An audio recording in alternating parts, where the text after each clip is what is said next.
Oi, tudo bem? Estou aqui no nosso estúdio, onde gravamos os nossos cursos online, para mais uma vez lhe pedir que você nos ajude com a nossa campanha no site Apoia-se. Com a doação mensal a partir de R$ 10, você nos ajuda não só a manter, como também a aumentar o nosso conteúdo gratuito aqui no nosso canal no YouTube. Então, se você gosta do trabalho que realizamos, pedimos que você não apenas curta, comente e compartilhe os nossos vídeos e se inscreva no nosso canal, mas que também nos ajude financeiramente, porque esses recursos vão ser decisivos para a manutenção desse projeto. Logo, se você gosta do que fazemos, pedimos que você entre no link aqui na descrição e faça a sua doação a partir de R$ 10. Desde já, nós agradecemos bastante toda e qualquer ajuda. Muito obrigado e bom vídeo.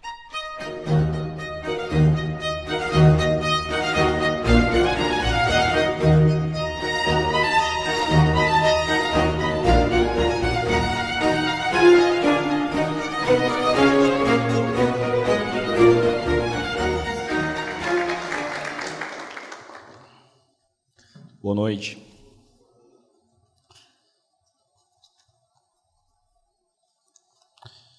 Bem, antes de mais nada, agradeço o convite. É um prazer estar aqui. Minha primeira vez em Campina Grande, terra do 13 e do Campinense. E estar aqui para falar sobre Paulo Freire é, sem dúvida, continuar um processo que eu tenho experienciado ao longo dos últimos 3 anos, em que conheci o Brasil costeiro e o Brasil profundo, e Campina Grande entra em mais um processo geográfico de descoberta. Por isso que estar aqui é um motivo de muita alegria, pois avanço territorialmente em um Brasil que, modéstia às favas, já conheço bem.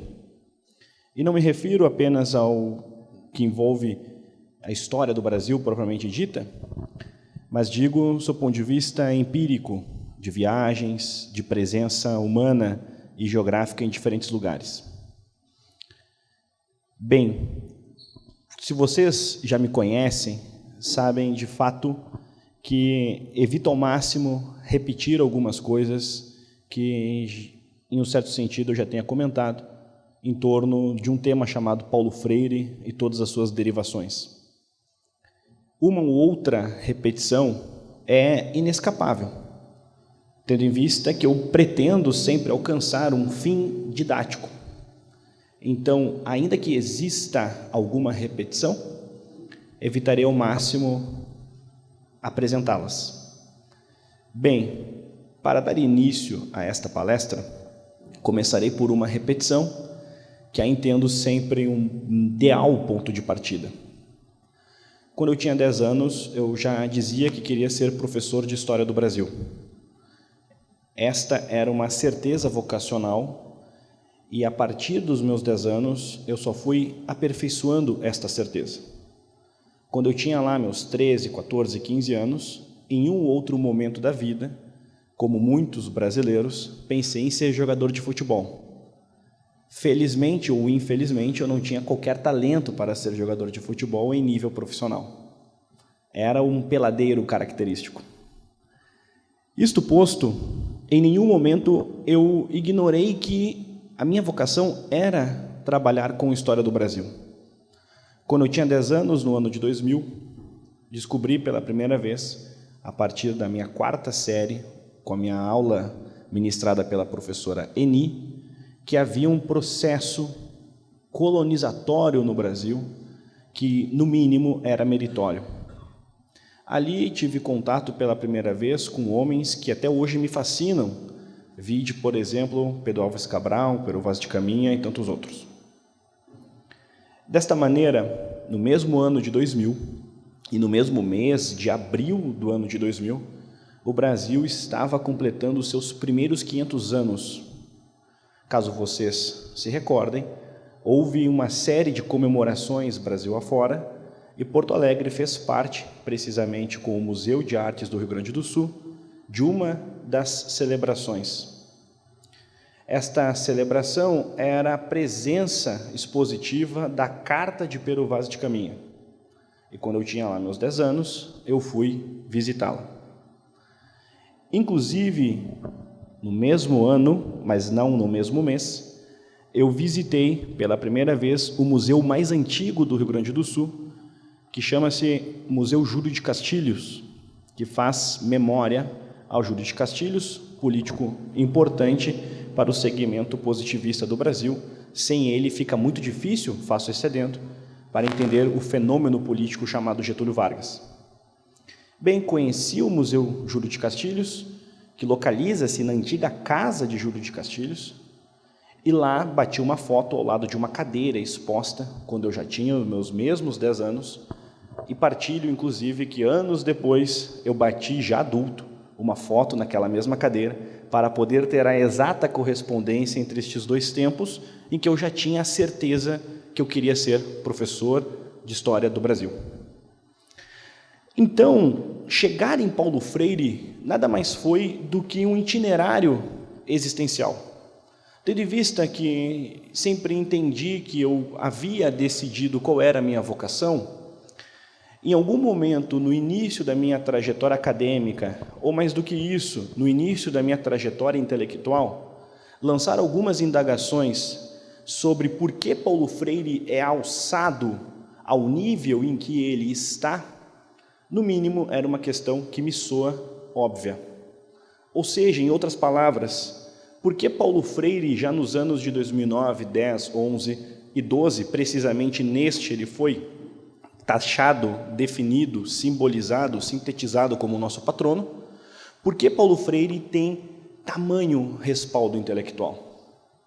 Lancei essa pergunta que é correspondente a todo o meu itinerário de vida, pois, reitero, desde criança queria ser professor de História do Brasil e, naturalmente, uma vez que eu já amava o Brasil, eu precisaria lançar uma pergunta que era óbvia. Por que este homem é, já no ano de 2012, o patrono de nossa educação, no artigo definido? Paulo Freire não foi definido como um patrono, ou seja, no artigo indefinido, como se fosse um homem que fizesse parte de um panteão de outros notáveis. Não, Paulo Freire foi definido como o patrono. Desta maneira, no ano de 2012, 2013, eu comecei a desenvolver alguns estudos em nível de angústia particular, ou seja, quis resolver este problema. Por que o Brasil, que eu estou descobrindo, que tem me embasbacado com as suas belezas humanas, tem neste homem, agora no ano de 2012, a figura símbolo de todos os professores? Com esta pergunta eu comecei, reitero, a estudar Paulo Freire a partir de seus próprios textos. Em nenhum momento eu fui motivado nos anos de 2012, 13 ou no ano de 2019 a estudar Paulo Freire para preencher algum fim ideológico. Comecei os meus estudos sobre Paulo Freire e assim mantenho os meus estudos para tentar entender como ele se insere dentro da história brasileira e a partir desse percurso algumas conclusões são feitas, desde a sua desqualificação e até mesmo a sua inclusão dentro de toda a tradição marxiana. Neste sentido, cheguei em Paulo Freire dessa maneira. Desde menino, quis estudar Brasil. Ingressei na faculdade, no ambiente universitário, encontramos nas cadeiras de pedagogia, estas que tocam em várias outras faculdades que não só as de pedagogia, ali o endosso a este pedagogo. Intrigado por isso, comecei a estudá-lo. A partir do meu contato com seus textos, de fato, tomei alguns choques. Percebi que havia nele apologia a tiranos e genocidas, além de uma aplicação completamente imperfeita do conceito de mais-valia de Marx. Ou seja, dentro de uma tradição de autores neomarxistas, Paulo Freire, já na própria época, me parecia um autor menor. Ou seja, na comparação com Sartre, Derrida, Foucault, Paulo Freire, já à época, parecia um autor menor. Dessa maneira, no ano de 2014, talvez vocês se recordem, houve já após a vitória de Dilma Rousseff, no segundo turno, o quê? Uma série de contestações àqueles resultados, tanto do primeiro quanto do segundo turno, e já ali começaram, de maneira ainda um tanto incipiente, algumas manifestações já pedindo o impeachment de Dilma Rousseff e a contestação do processo eleitoral. Dentro dessas manifestações, já nessas de 2014, o nome de Paulo Freire já estava sendo contestado. Havia, desde cartazes contestando a sua pedagogia, como, por exemplo, uma crítica ao papel de Paulo Freire dentro da doutrinação escolar. Dessa maneira, eu comecei a perceber, pouco a pouco, que algumas dessas críticas, por mais meritórias que fossem ou por motivações mais nobres que tivessem, elas pecavam por algumas atribuírem palavras que Paulo Freire, por exemplo, nunca havia dito, ou coisas derivadas desse tipo de erro. Dessa maneira, resolvi, no ano de 2015, lançar um curso chamado Desconstruindo Paulo Freire, que visava esclarecer como professor, que já tinha estudo suficiente sobre o tema, alguns pontos fundamentais sobre a pedagogia do já, desde 2012, patrono de nossa educação. Para minha surpresa, este curso alcançou uma série de pessoas, foi um sucesso e foi um curso que demonstrou empiricamente que havia uma demanda reprimida em torno de Paulo Freire. Esta demanda reprimida, em que, nos mais diferentes níveis, homens e mulheres desejavam entender quem é esta figura, foi sendo, pouco a pouco, desenvolvida, trabalhada, analisada, até o ato de que, no final de 2016, tive o arrojo de convidar outros professores para que juntos entregássemos, durante o ano de 2017, um livro chamado Desconstruindo Paulo Freire. Estes convites não foram feitos de maneira aleatória. Cada um, em um certo sentido, já em algum momento da vida, cada um dos autores, em algum momento da vida, conversaram comigo sobre algum tema relacionado a Paulo Freire. Exemplo, o Rafael Nogueira conversou comigo mais de uma vez sobre a educação bancária 3 anos antes de existir o Desconstruindo Paulo Freire, ou seja, já era um tema que nós já havíamos conversado e, portanto, convidá-lo para escrever sobre esse assunto era algo natural.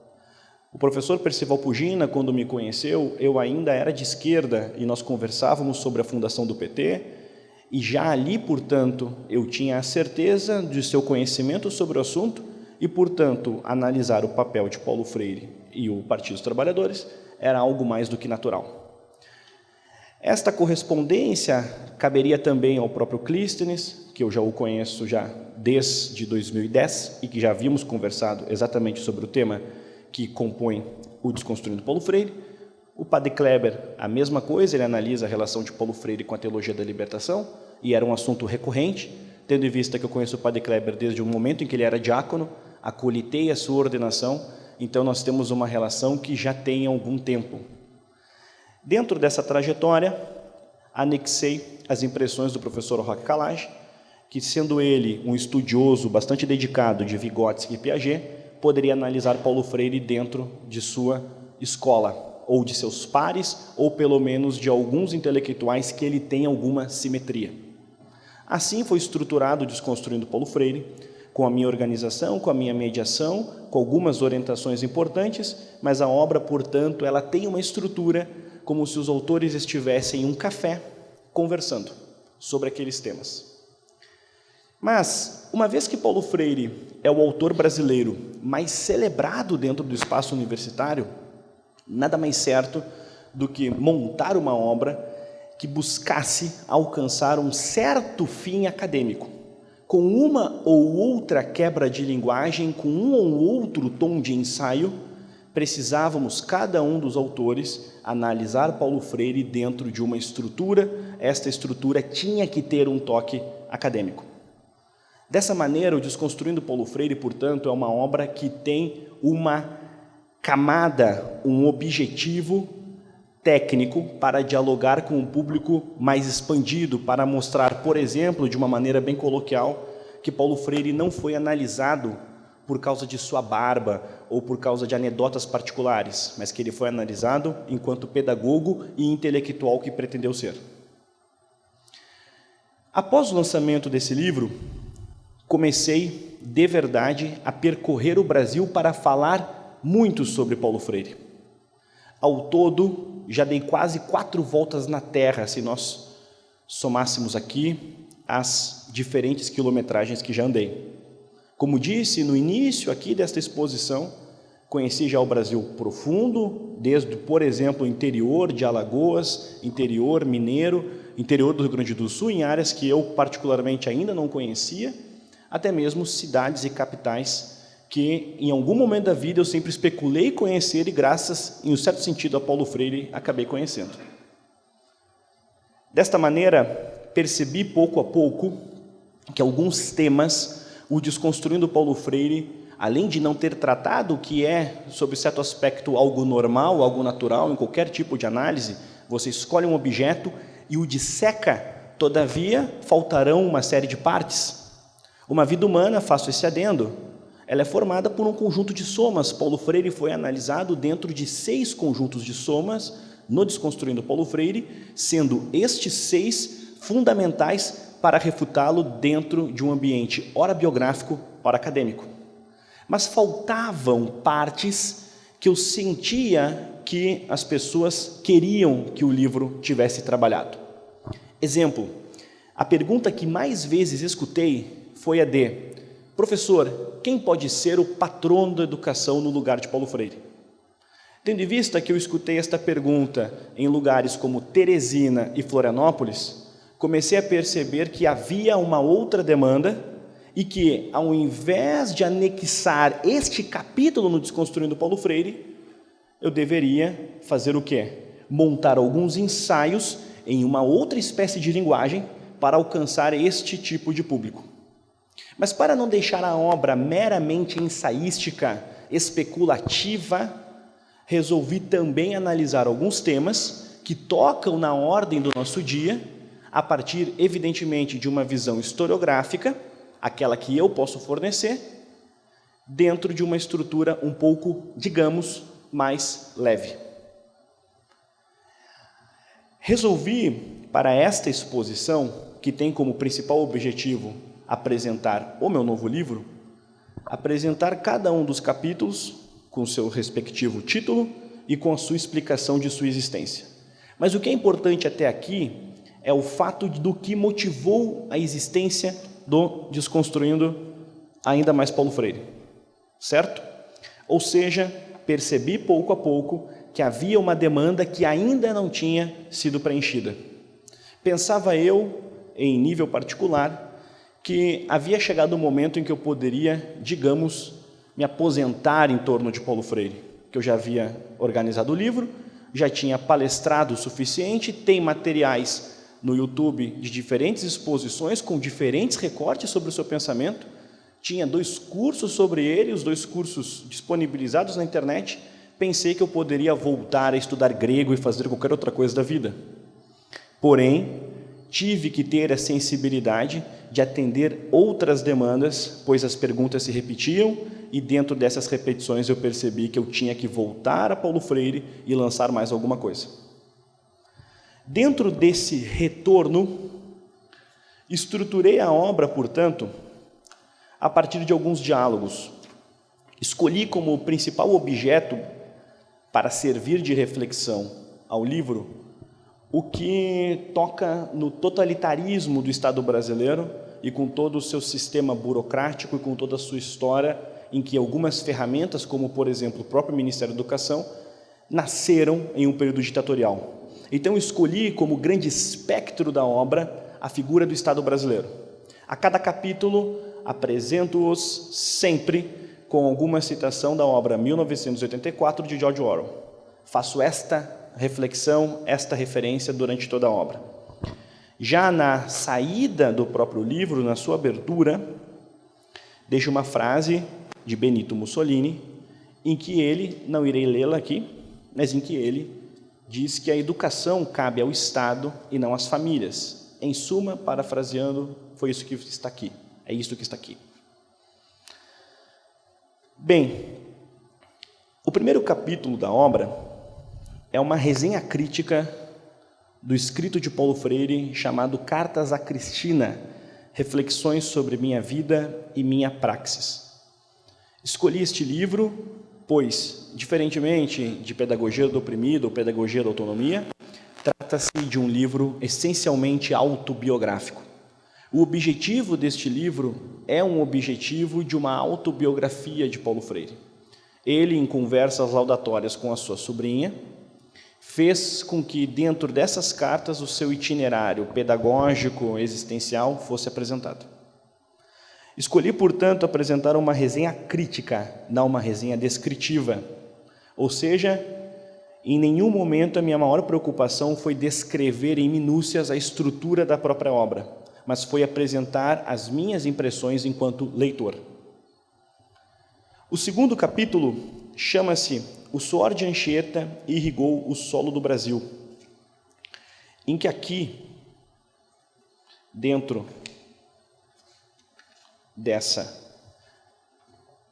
estrutura de capítulo, faço uma confissão muito assemelhada com o que aqui já mencionei. Percebam, este ensaio só pode ser uma humilde nota individual. Não tenho interesse em resolver as dificuldades que crio. Ficarei satisfeito se as minhas ideias e confidências incitarem os leitores na busca por materiais que os encorajem a pensar por si mesmos. Vivemos hoje uma época de tolice estridente, ou melhor, fazemos de conta que vivemos e existimos no mundo de aparências, o mundo que se faz e desfaz. Somos, cinicamente, atores da sociedade do espetáculo. Meus últimos 3 anos foram de intensa atividade cênica e de expansão de meu trabalho.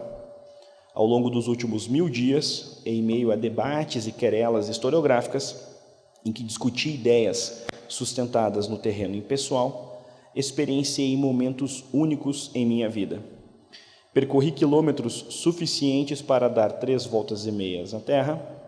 Conheci o Brasil costeiro e o há séculos esquecido Brasil profundo.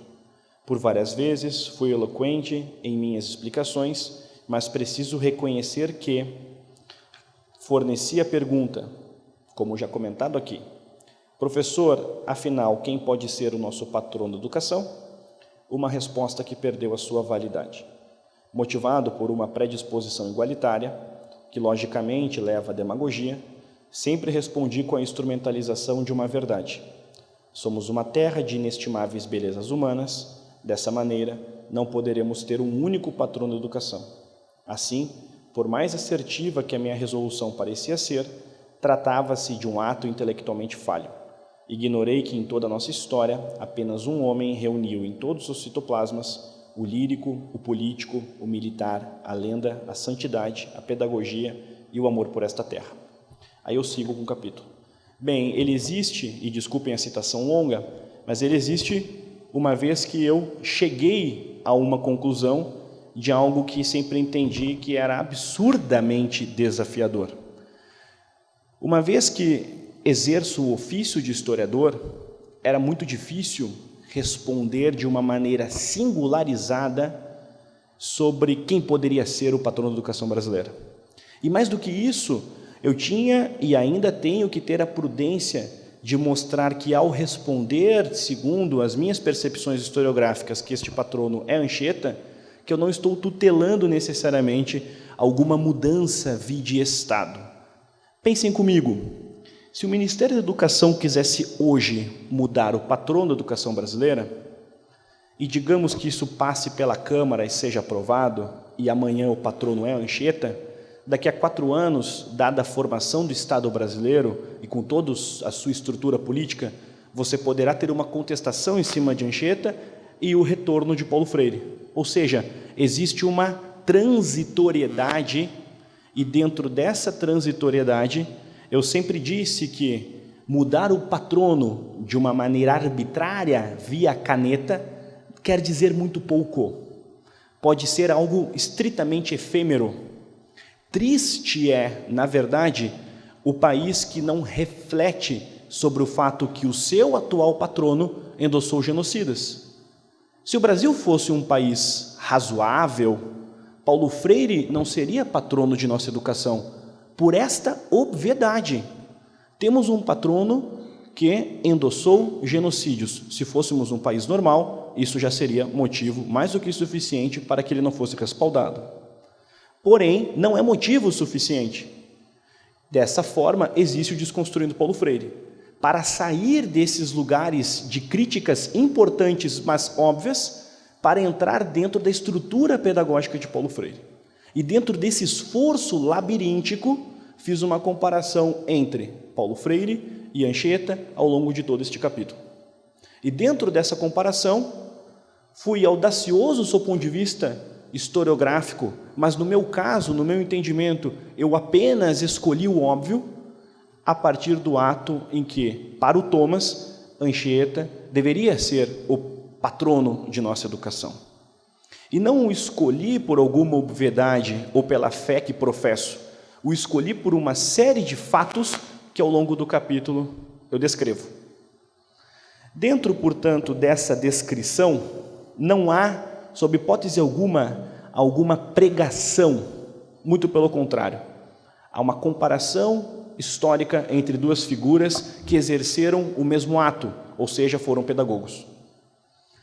Pois bem, meus caros, dentro dessa estrutura, portanto, o terceiro capítulo buscou analisar esta conotação de patrono, sua importância, sua necessidade e, mais do que isso, como poderíamos preencher esta titulação. O próximo capítulo tem como título Parâmetros Curriculares Nacionais, sinônimo de penitenciária escolar. Aqui, adentro-me em uma área importante, que já toca na ordem do dia, já toca na sala escolar e na realidade de seus filhos, ou até mesmo na de seus sobrinhos, netos, bisnetos, futuros filhos, etc. Os parâmetros curriculares nacionais, conhecidos como PCNs, são, em suma, a estrutura pedagógica que dá ou que visa buscar um refinamento pedagógico na maneira como o professor leciona.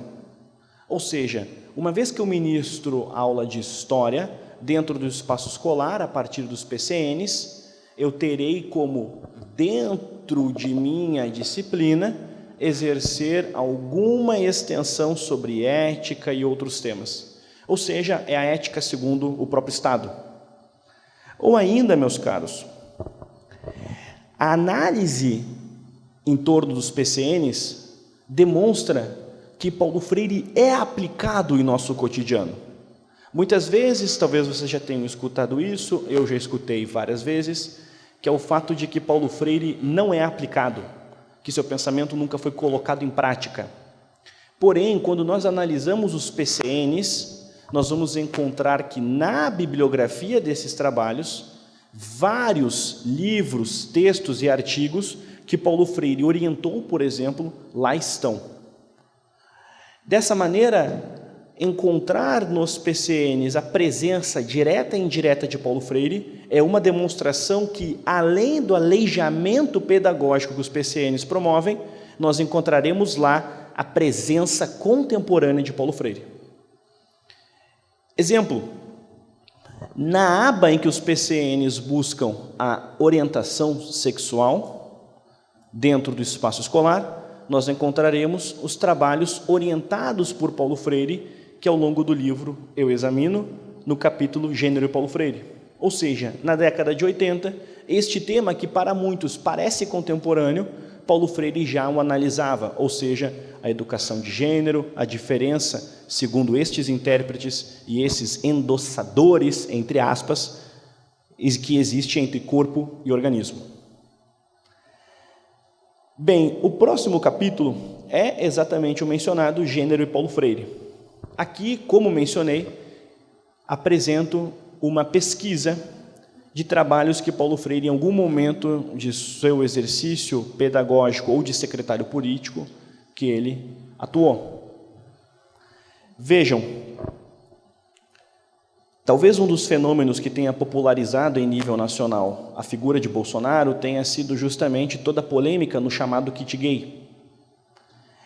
Parecia que aquele tema era um absurdo do tempo, dos anos de 2010, 11, 12, parecia que havíamos naquele instante conseguido alcançar mais um absurdo, mais uma etapa do absurdo.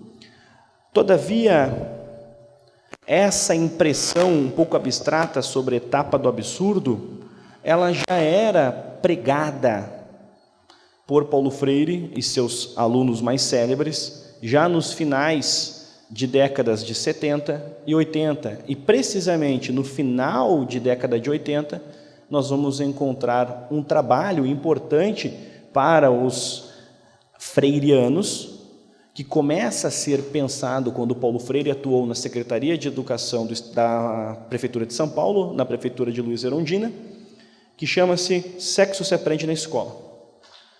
Então vejam só, Paulo Freire é um dos fundadores do Partido dos Trabalhadores, isso é apresentado no Desconstruindo Paulo Freire. Ah, tudo bem. Então,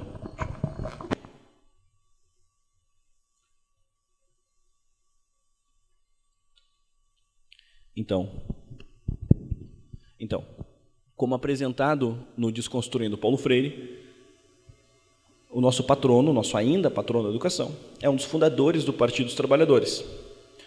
Sendo um dos fundadores do Partido dos Trabalhadores, e segundo o próprio Lula, se a eleição de 89 tivesse tido um outro rumo, Paulo Freire teria sido, à época, o nosso ministro da Educação.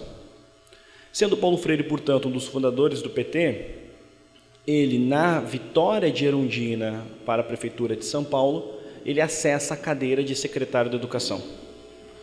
Dentro desse itinerário pedagógico, Paulo Freire lá tutelou alguns trabalhos que visavam as contestações já supramencionadas de corpo, organismo, sexo, etc. Estas pesquisas tocam exatamente naquilo que mencionei nos PCNs, ou seja, quando nós começamos a ver os trabalhos dos alunos de Paulo Freire, nós vamos percebendo como, de fato, ele está presente em nosso contemporâneo. Fiz referência ao fato de que em 2011, 2010, 2012, a figura do atual presidente da República começou a se popularizar mais a partir de uma polêmica no chamado kit gay. Todavia, já nos anos de 88, 89 e 90, aqueles temas que suscitaram esta polêmica já estavam em desenvolvimento por intelectuais como Paulo Freire, ou por seus alunos mais célebres, como, por exemplo, Marta Suplicy, que anos depois tornou-se também prefeita de São Paulo. Então existia um grupo chamado GTPOS, e dentro desse grupo Paulo Freire o orientava, e este grupo visava, dentro do espaço escolar, fornecer algumas dinâmicas importantes, importantes para esse segmento, evidentemente. E dentro desse processo, faço aqui uma citação.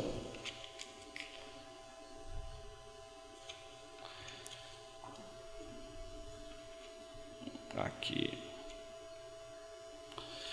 6 anos de estudos bastaram para que eu descobrisse que tipo de sorriso se escondia debaixo da barba branca e extensa de Paulo Freire. Ao longo desse tempo, conheci as circunstâncias difíceis em que viveu, os seus primeiros anos, os seus casamentos, as suas titulações acadêmicas e os momentos que o destruíram e distanciaram do mundo. Percebi que o fenômeno Paulo Freire não se esgotava na sua pessoa, que a sua natureza humana era de um indivíduo totalmente ideológico, insistente de que a verdade só podia existir quando humanizada por um discurso de praxis políticas. E aí eu sigo analisando todo o itinerário biográfico de Paulo Freire até chegar no Grupo de Trabalho e Pesquisa e Orientação Sexual, GTPOS, em que Paulo Freire foi convidado em 1989 certo?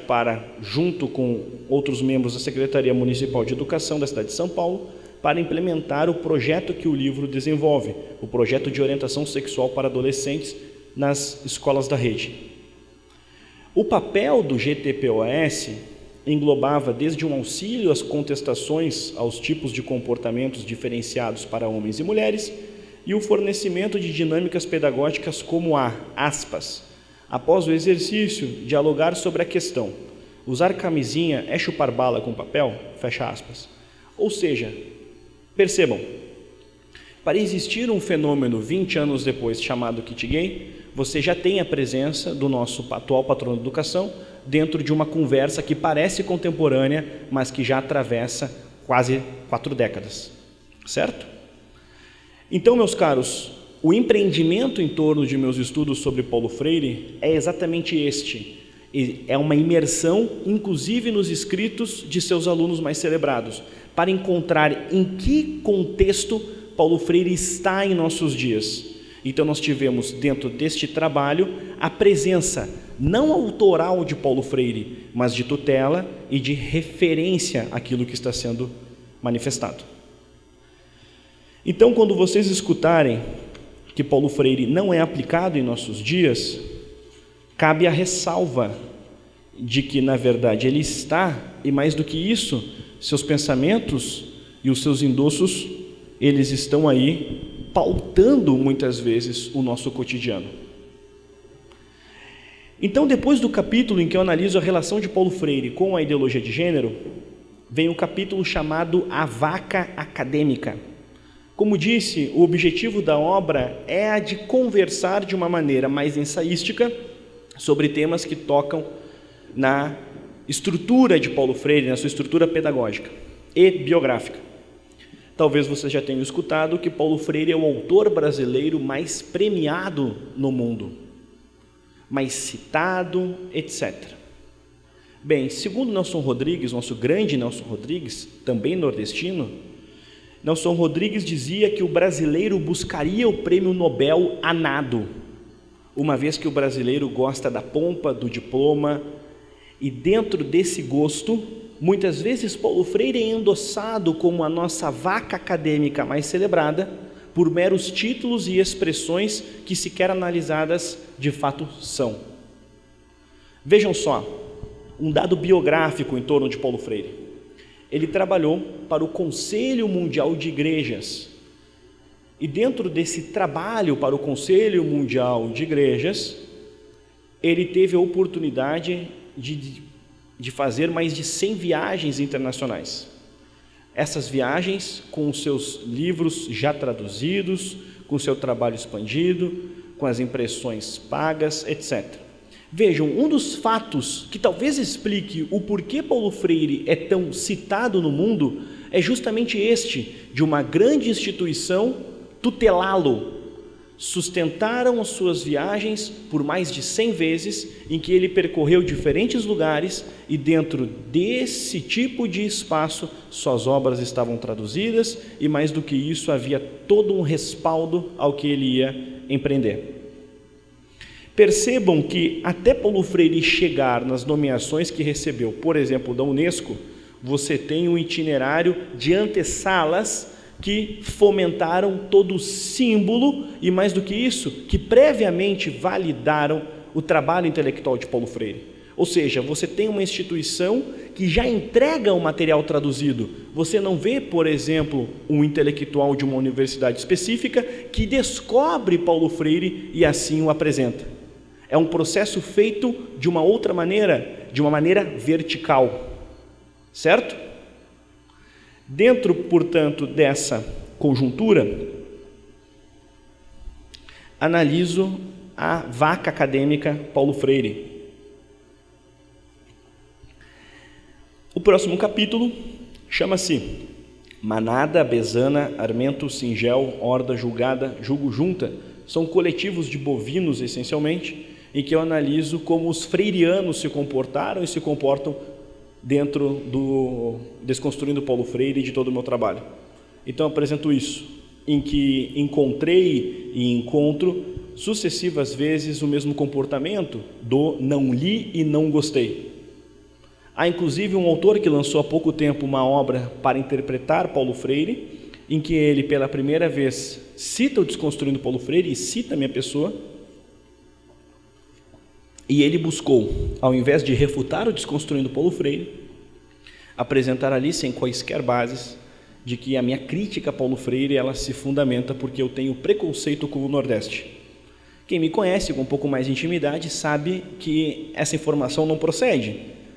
Eu tenho vários defeitos, mas não o de ser preconceituoso com o berço cultural do meu país, certo? Joaquim Nabuco, Gilberto Freire, Graciliano Ramos, José Lins do Rego, enfim, são inspirações dentro de toda a minha formação. Mas para o autor, a minha crítica a Paulo Freire, porque ele também é nordestino, nem toda a terra é perfeita, e dentro dessa presença, a minha crítica se sustenta por isso. Ou seja, uma crítica vazia, ele não pegou o capítulo do Percival Pugino, do Roque Calage, e o analisou, o dissecou, ele não fez isso. Então, a partir desse primeiro comentário, resolvi escrever alguns capítulos, alguns ensaios, estruturados dentro de um artigo, ou seja, serão textos um pouco mais empedrados, para apresentar Paulo Freire dentro de uma tradição neomarxista, ou seja, serão textos técnicos, mas um destes textos em resposta a este autor chamado Walter Cohan. Bem, o próximo capítulo chama-se Análise do Plano Nacional de Educação de 2014 a 2024. Costumo dizer que se nós colocássemos Aristóteles para ser o ministro da Educação do Brasil, mesmo assim o MEC brasileiro não funcionaria. Existe um aparelho de Estado, e nós iremos discutir isso no meu próximo capítulo, que foi feito para cumprir um fim ideológico. E uma das provas do fim ideológico do MEC é o Plano Nacional de Educação, popularmente conhecido como PNE. O PNE, meus caros, ele passou por todos os trâmites legais, ou seja, não foi um golpe de Dilma Rousseff, nada feito embaixo dos panos, não houve nenhuma espécie, digamos, de conluio. O PNE, que está em vigência, teve como alguns de seus protagonistas pessoas como Glauber Braga, Maria do Rosário, que são, pelo menos dentro dos meus critérios políticos, pessoas questionáveis. Dentro desse aspecto, o PNE, portanto, foi votado em 2014 e percebam agora quão tirânico é o Estado brasileiro. Pensemos assim, em 2014 nós tínhamos um quadro eleitoral em que Dilma Rousseff vence no segundo turno de uma maneira bem apertada, pelo menos foi o que foi apresentado, correto? Porque já na época havia uma contestação tenaz no que envolvia as urnas eletrônicas, certo? Bem, o PNE ele foi votado anteriormente. Dilma Rousseff, teoricamente, não sabia se iria se reeleger ou não. E uma vez que ela não sabia se iria se reeleger ou não, o que nós tínhamos? Ela já pautando a política educacional do país para os próximos 10 anos. Ou seja, você pode ter uma transição política e mesmo assim o Planalto, o Executivo, é capaz de tutelar um plano nacional de educação que ele não irá acompanhar. Posso, a partir, evidentemente, do próprio parlamento também, assumir uma série de metas que já impõem ao próximo governo algumas responsabilidades que ele, teoricamente, não endossou. Então, vejam, o PNE, votado em 2014, antes das eleições, ele mesmo com o impeachment daquela pessoa que o assinou, ele mesmo assim não foi revisto. E mais do que isso, como se só esses dois fatos, e só entre aspas, não bastassem, o PNE já tem pautas que comprovadamente não foram alcançadas, certas médias e certas utopias. Ou seja, o documento em si comprovou-se ineficaz e mesmo assim ele não pode ser revisto, uma vez que ele foi assinado, votado, pensado e tem vigência até 2024. Você tem 3 fatos determinantes para mostrar que a existência de um PNE é em si absurda, para não entrar em outros 2 fatos, como por exemplo, a centralização da educação brasileira, capaz de pautar 10 anos de pedagogia, e ainda o mais absurdo de todos, sob o ponto de vista simbólico, que é uma pessoa como Dilma Rousseff assinar um plano nacional de educação.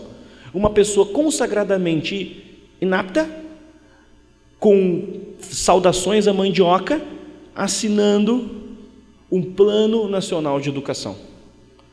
Bem, então são 5 pontos que nós poderíamos extrair ainda mais de cada um deles. Então o PNL tem vigência até 2024, e aqui eu analiso e demonstro quais são os fatos que ainda não foram alcançados, quais são as suas utopias, quais são os absurdos de sua existência. Ainda, o que é interessante para que a gente possa refletir é o seguinte: Assis Brasil, um dos teóricos mais importantes do presencialismo no Brasil, ele já apontava, e quem é meu aluno já me escutou falar disso algumas vezes, ele já apontava exatamente para a tirania possível do presencialismo no Brasil como estava se desenhando. Vejam só, é muito difícil discutir o presencialismo no Brasil quando você não tem visão de Estado e a possibilidade de obtê-la. De um lado, você vai ter aqueles que foram vencidos dentro do processo eleitoral, e de outro você vai sempre ter os vencedores. E qual é o sentido de Estado para unir a sociedade comum, tendo em vista que existe um convívio inescapável? O país não se transfigura no país em que você só convive com aqueles que votaram no seu candidato. Existe uma impossibilidade real. E dentro dessa impossibilidade real em algumas pautas, Assis Brasil já apontava o quê? Todo governo, por melhor que seja a pauta, ele já entra devendo alguma coisa. Pode não ser como no caso do Lula, devendo para uma série de empresas de uma maneira bastante escusa, mas pode ser como, por exemplo, o atual governo Bolsonaro se elege e ele tem um débito com seus eleitores. Exemplo, ele não poderá, evidentemente, fazer o quê? Uma política oposta. Se ele assim faz, o que vai acontecer? Há uma manifestação exatamente daqueles que o colocaram lá. E o mesmo cabe esta expectativa, não no nivelamento moral, mas o mesmo cabe quando, se o Haddad tivesse vencido, existiria o quê? Uma pauta eleitoral que precisaria ser alcançada, ser atendida. Então você tem um problema aqui, que é como pregar uma visão de Estado em um processo eleitoral que a sociedade não é preservada. Vejam, alguns exemplos servem para deixar isso mais claro. Costumam dizer que o primeiro ano de um presidente da República é para sanar os problemas que já foram deixados. Ou mais do que isso, pensemos, quando você vota certas pautas orçamentárias e você poderá comprometer a próxima administração, ou quando existem algumas votações que tocam exatamente no brasileiro que ainda não nasceu, ou seja, existe uma camada de eleitores que não foi atendida e que não é pensada, uma vez que você tem uma estrutura presidencial que atende sempre um determinado segmento do país. Mas, professor, pode acontecer que aquele segmento é melhor do que o outro. Sim, todavia você daqui a 4 anos poderá ficar refém do mesmo processo e assim sucessivamente. Quando você tem, por exemplo, toda uma polêmica que na minha concepção é absurda, quando pautas como aborto são especuladas, você de fato pensa no maior interessado em torno dessa pauta, que é o próprio feto, a própria criança, o próprio bebê? Ou seja, ele participa da conversa, como é que ele é preservado, como é que ele é representado? Então existe uma falta de representatividade para o vulnerável ou para o senso de unidade do Estado. Esta é a impressão de Assis Brasil, de João Camilo de Oliveira Torres e outros que refletiram sobre o presencialismo no Brasil. Eu concordo com ela em vários níveis. Bem, dessa maneira, quando nós pensamos em um plano nacional de educação, eu tenho exatamente este problema.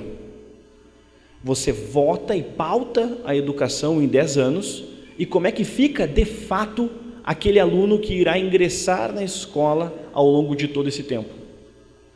Vejam, façamos as contas. Em 2024, nós vamos ter a votação de um novo PNE. Em princípio é isso que irá acontecer. Ele perderá a validade e nós vamos ter em 2024 esse tipo de desenvolvimento. Eu recebi a feliz notícia que serei pai. Minha filha nascerá em fevereiro de 2020. Vamos especular aqui sobre a vida de Helena. Helena, em 2024, estará com 4 anos. Digamos que eu a coloque em uma escola, ela já vai ter um PNE que irá pautar toda a sua formação, certo? Ela entrará na escola, seguindo a linha tradicional, com 5 para 6 anos, e ela terá todo o seu processo já decidido. E se aquele PNE comprovadamente for ineficaz, ela terá durante toda a sua formação algo comprovadamente ineficaz. E é isto que aconteceu, e é isto que acontece. Por isso que nós temos um Estado brasileiro que dentro do ambiente presencialista, ele não tem condições de se desenvolver, pelo menos do presencialismo como está configurado na nossa atualidade. O próximo capítulo dialoga exatamente com os temas que aqui estou apresentando e com aquilo que apresentei na análise sobre o Plano Nacional de Educação, que é a seguinte pergunta: precisamos ter um MEC? Em que eu contesto, quem já me acompanha há algum tempo sabe que não é uma contestação nova, que o MEC não tinha que existir. O MEC, meus caros, surgiu na história brasileira em um período ditatorial, que foi o período do Estado Novo, na era Vargas, e dentro dessa estrutura ditatorial, o MEC nasce para, mais do que qualquer outra coisa, formar um brasileiro ideal. Vamos pensar juntos, se existe esta transitoriedade entre presidentes, certo? Aquele jogo que nós estamos conversando e que não há uma linha comum para preservar o Estado, o brasileiro ideal ele é muito variável.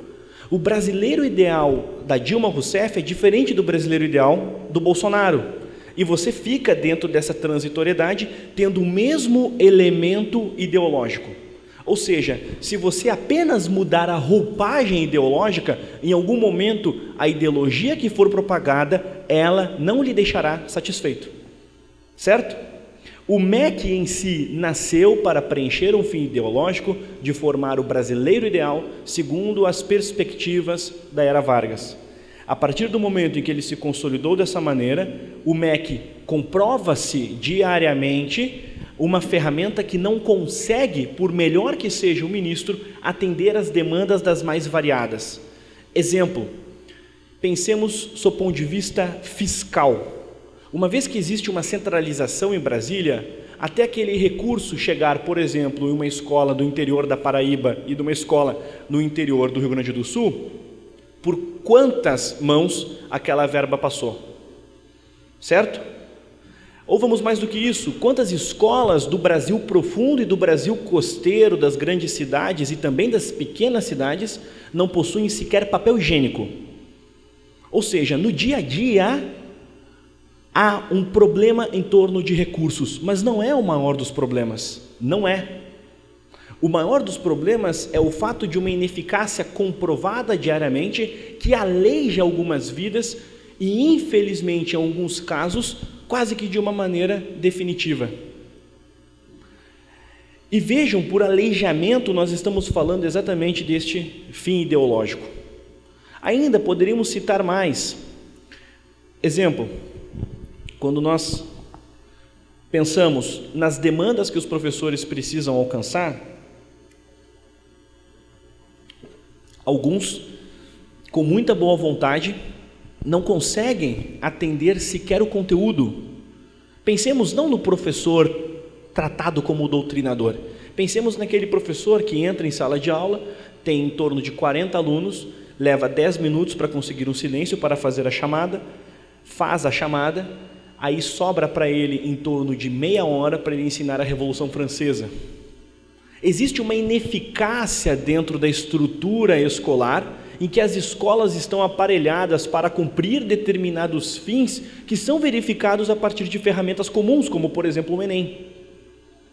Ainda, digamos que você seja luterano e você seja católico e você deseja que a sua escola confessional, ela de fato preencha alguns sentidos para a sua confessionalidade existencial, para aquilo que dá sentido à sua vida. A escola está presa. Existe uma estrutura burocrática que ela precisa seguir, por melhor e por mais confessional que ela seja. O professor, a mesma coisa. Existem verbos, planos pedagógicos, enfim, existe um processo até chegar em sala de aula, até chegar na, muitas vezes, suposta doutrinação. O maior problema educacional do Brasil não é a doutrinação, não é Paulo Freire, e nunca foi Paulo Freire. Paulo Freire não surgiu como um fato espontâneo, ele faz parte de uma decadência, ele é um processo que se acentua, faz parte de uma cadeia montanhosa, ele não é a montanha. A educação brasileira não começou a piorar por causa de Paulo Freire. Paulo Freire apenas é o sobressalto da piora. Vejam só, Paulo Freire não foi o primeiro professor doutrinador. Nós vamos ter ao longo da história brasileira vários professores que doutrinavam, certo? Ainda, vejam, pensemos assim, eu gosto de dar esse exemplo. O golpe republicano surgiu de onde? Da cisão com a questão religiosa, com a questão militar, com o contexto sociológico da época, com os impactos que algumas reformas tiveram, como por exemplo a abolição, e também um quarto ponto, as escolas positivistas, certo?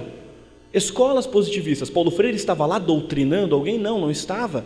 Ou seja, você já tinha uma estrutura pedagógica e dentro do espaço escolar que possibilitou que aqueles militares, dentro de algumas aulas, recebessem uma doutrinação existencial que culminou no positivismo e culminou em todo um processo de formação.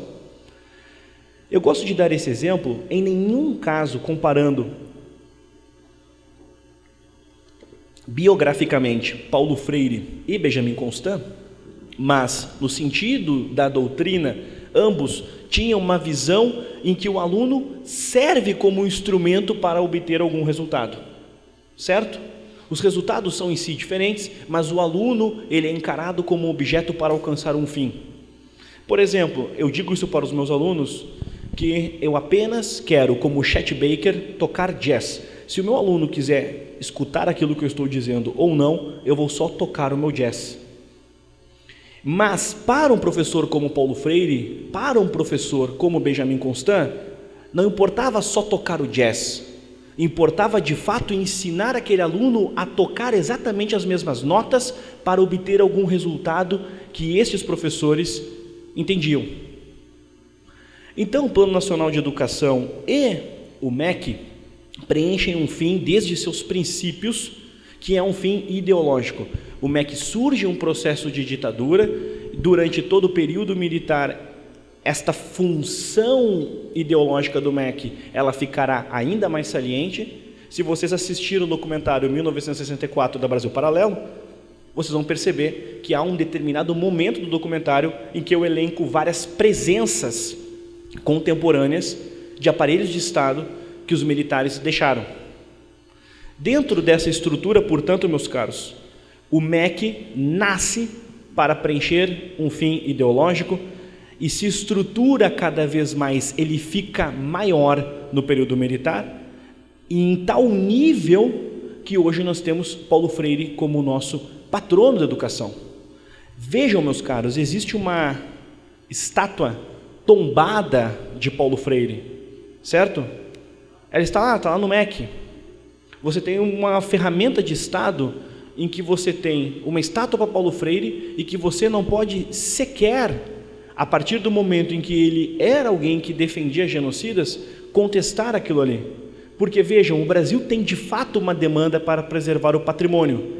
Se nós contestarmos a existência da preservação desse patrimônio, talvez esta contestação sirva de ferramenta para que daqui a pouco várias contestações surjam. Por que nós vamos ter a escultura do Barão do Rio Branco, então? Porque, estão entendendo? Existe uma marra estrutural perversa, nós entramos em questões que são de fato sine qua non. Por fim, dentro da apresentação do livro, mas não para esta exposição, obrigado, meu caro, não para esta exposição, que ainda quero falar de mais algumas coisas, porque o livro ainda tem outras partes. Por fim, dentro do que estou expondo neste capítulo, O MEC surge em um contexto ditatorial para preencher um fim ideológico, e este fim ele toca em uma visão de Estado que, dentro do nosso presidencialismo, ela não toca em coisas que antecedem aquele que chegou ao poder. Quem veio primeiro, o Brasil ou o Bolsonaro? O Brasil ou o Marechal Deodoro da Fonseca? Não, do primeiro presidente ao último, nós temos algo que os antecede. E dentro desse processo, o MEC não foi pensado assim. O MEC foi pensado para especular, para um fim revolucionário, um futuro a ser alcançado. Certo? Bem, mas professor, não podemos comparar o atual ministro com o Haddad. O assunto não é esse.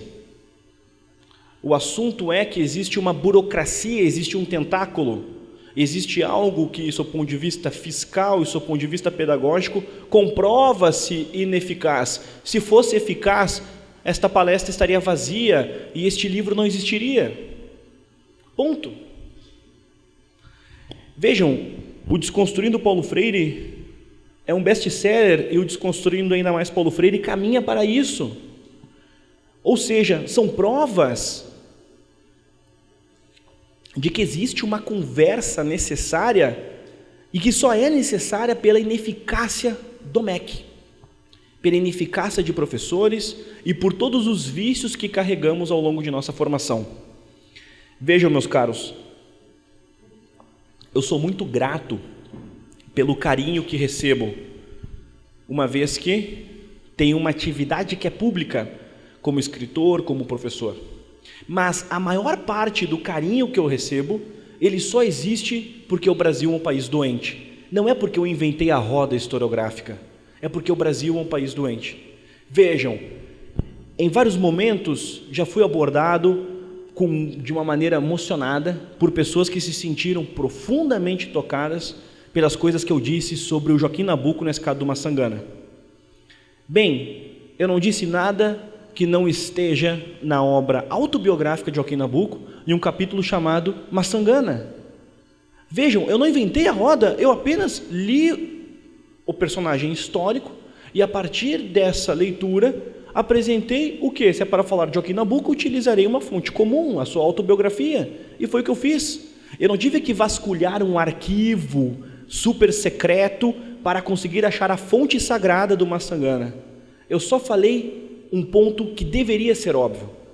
O que acontece é que estas obviedades, elas escapam em muitas realidades, e por escaparem, existe a surpresa com a grandeza do Brasil. E só existe essa surpresa por causa da doença contemporânea, e não por causa, essencialmente, dos grandes méritos deste professor. Falo isso, pelo menos segundo a minha leitura. Mas, professor, gosto muito daquela maneira que você falou, e esta maneira é sua. Certo, aí é outro contexto. Mas em alguns momentos há uma catarse, como se eu tivesse descoberto algo profundamente difícil. Vou dar um exemplo. Existe uma obra chamada Ser Escravo no Brasil, em que Kátia Matoso, que foi uma gigante dentro de nossa historiografia, ela apresentou uma pesquisa a partir de uma leitura de 17 mil cartas de alforria. Vejam, ela leu 17 mil cartas de alforria. Se eu não tivesse feito esta menção, eu poderia dizer em algum contexto aqui que eu já li o que é uma verdade, quase 900 cartas de alforria, certo? Se eu dissesse para vocês assim, já li quase 900 cartas de alforria, vocês ficariam talvez, por não ter o contato com a realidade historiográfica, poderiam ficar estupefatos. Nossa, o professor leu quase 900 cartas de alforria. Aí você pega o caso de Kátia Matoso, que eu tenho conhecimento, que leu 17 mil. 900, na comparação com 17 mil, é um número muito baixo, certo? Ou seja, meus caros, o Brasil é o país da hipérbole. Você pode dizer que leu o quádruplo de um brasileiro comum e você não leu sequer 6 livros em um ano, certo?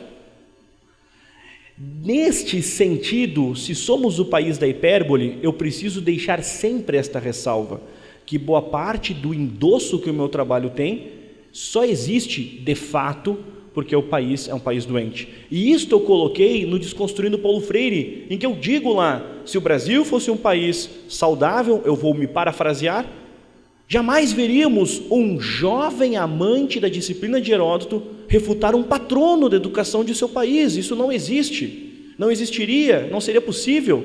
Paulo Freire seria de fato uma figura incontestável.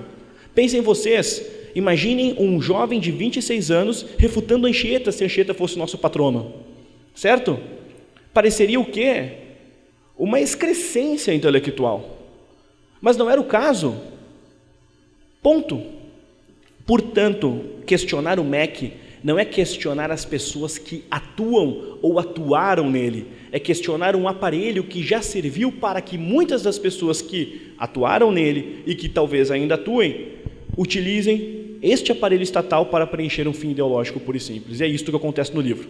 Professor, mas se o MEC acabar, o que nós vamos fazer? Bem, a minha matéria-prima é o passado, eu sou historiador, eu não entendo nada de futuro. Comentava no almoço, o quê? Que quando eu me atrevo, em matéria particular, nada de falar na internet sobre isso, porque não é meu chão, mas quando eu me atrevo a especular sobre o futuro, na maior parte das vezes eu erro. Por exemplo, eu tinha certeza que o Bolsonaro iria perder, que o presidente da República seria o Geraldo Alckmin. É um exemplo, eu não entendo nada de futuro, nada. A minha missão é lançar alguns problemas calcados, todos eles em fontes, em pesquisa, em estudos, para a partir disso, pessoas que são capacitadas, que elas possam aí conversar sobre como fazer essas coisas, caso desejassem. E meu objetivo não é um objetivo político, sequer com a remodelação, com a redefinição, com a substituição de patrono, ou ainda com o fim do MEC. E eu coloco isso tanto no capítulo sobre a Anchieta, quanto no capítulo do MEC, que eu não tenho a responsabilidade de resolver os problemas que crio. Em que sentido? Ou seja, se eu contesto o MEC, eu não tenho intelectualmente a mesma responsabilidade de apresentar uma solução. Mas deixo já claro que eu não sou contra a existência de escolas públicas, muito pelo contrário, eu tenho uma ou outra certeza sobre o que poderia ser melhor em nível escolar, tendo em vista que eu sou professor. Agora, uma visão de Estado e de como desburocratizar o MEC, isso não se resolver. E tudo isso eu debato dentro do capítulo Precisamos Ter um MEC. Assim, a obra se encerra e depois nós vamos ter a bibliografia e o apêndice. No apêndice, nós vamos ter um trecho chamado Toleimas Freirianas a Cristina. Uma vez que eu li Cartas a Cristina mais de uma vez, apresento em Toleimas Freirianas o extrato, o sulco de alguns dos maiores absurdos de Paulo Freire dentro desse livro. Seja sob ponto de vista estilístico, seja sob ponto de vista de linguagem, seja sob ponto de vista de apresentação de seu método e de seus endossos políticos, certo? Exemplo, no que envolve linguagem, ele contesta em Cartas a Cristina da seguinte maneira: por isso é que, aspas a Paulo Freire, a partir de determinado momento de minha experiência intelectual, já não me bastava que me dissessem não ser possível começar uma sentença com um pronome objetivo. Me afirmaram isto, ou que o pronome lhe, porque pronome dativo, não podia ser objeto de um verbo transitivo direto. Daí o erro dos eu lhe amo. Na verdade, para mim, o me afirmaram é muito mais sonoro do que o afirmaram-me. E eu lhe amo mais amoroso que eu a amo. Segundo também Paulo Freire, em Cartas a Cristina, escrever bonito é dever de quem escreve, não importa o que e sobre o que. É por isso que me parece fundamentalmente importante, e disto sempre falo para quem trabalha dissertação de mestrado ou tese doutoral, que se obrigue como tarefa a ser rigorosamente cumprida a leitura de autores de bom gosto, certo? Então, para Paulo Freire, escrever bonito é algo fundamental. Vamos ver se ele escrevia bonito em Cartas a Cristina. As coisas mudam e nós também. Estou certo, nesta altura, de que devo advertir leitoras e leitores que já me leram reflexões sobre o exílio, num ou noutro livro meu, de não estar agora desdizendo-me. Ou, em outras palavras, que a universidade diga o seu contexto para que possa desdizê-lo. Dizer o contexto é assumir-se como expressão sua. Desdizê-lo é condição para nele intervir, para promovê-lo. Por isso, ninguém desdiz sem antes ou simultaneamente dizer. Enfim, são frases, do ponto de vista estilístico, para ficar só nele, absurdamente problemáticas. Ponto. Vocês são do estado de um autor que escrevia de maneira musicada, José Lins do Rego. Experienciem ler um José Lins e Paulo Freire, certo? E a comparação não se restringe apenas aos dois, se restringe a uma utilização de que para o regionalismo vale tudo e cabe tudo, como se o regionalismo servisse como uma espécie de tábua para nivelar por baixo a alta cultura. E Paulo Freire, escorado nisso, se justifica. Mas vamos mais, o trecho Toleimas a Cristina é justamente isso. Selecionei alguns momentos de Paulo Freire e a partir desses momentos vocês vão perceber quais os problemas que esta obra tem. Mas professor, você não fez isso com pedagogia do oprimido, pedagogia da autonomia? Não. É como se a obra estivesse com o seu início e o seu fim completados, certo? Comecei o livro com Cartas a Cristina e eu encerrei com Cartas a Cristina.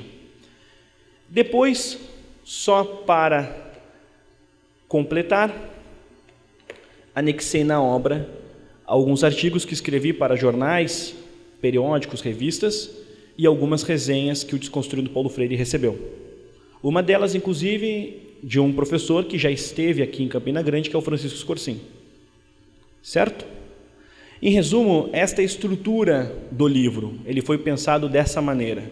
Ele é um diálogo com uma vocação de menino, com uma pergunta que surge, que não deveria causar nenhuma espécie de problema, ou seja, eu indaguei porque tal homem é o nosso patrono, ponto.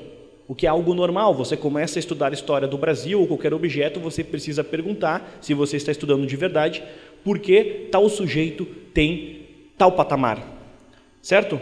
Exemplo, você começa a ler Shakespeare e você talvez comece a lê-lo por quê? Porque você levantou a dúvida de por que Shakespeare é tão celebrado, certo?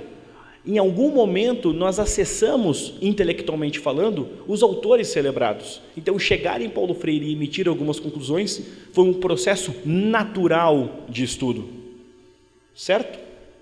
Então, Desconstruindo Paulo Freire tinha um fim de dialogar, principalmente dentro de alguns elementos biográficos e dentro de um espaço mais acadêmicos, e o Desconstruindo ainda mais Paulo Freire busca falar de temas cotidianos, mas de uma maneira mais ensaística, uma vez que estes temas tocam no dia a dia dos mais diversos personagens contemporâneos do nosso país.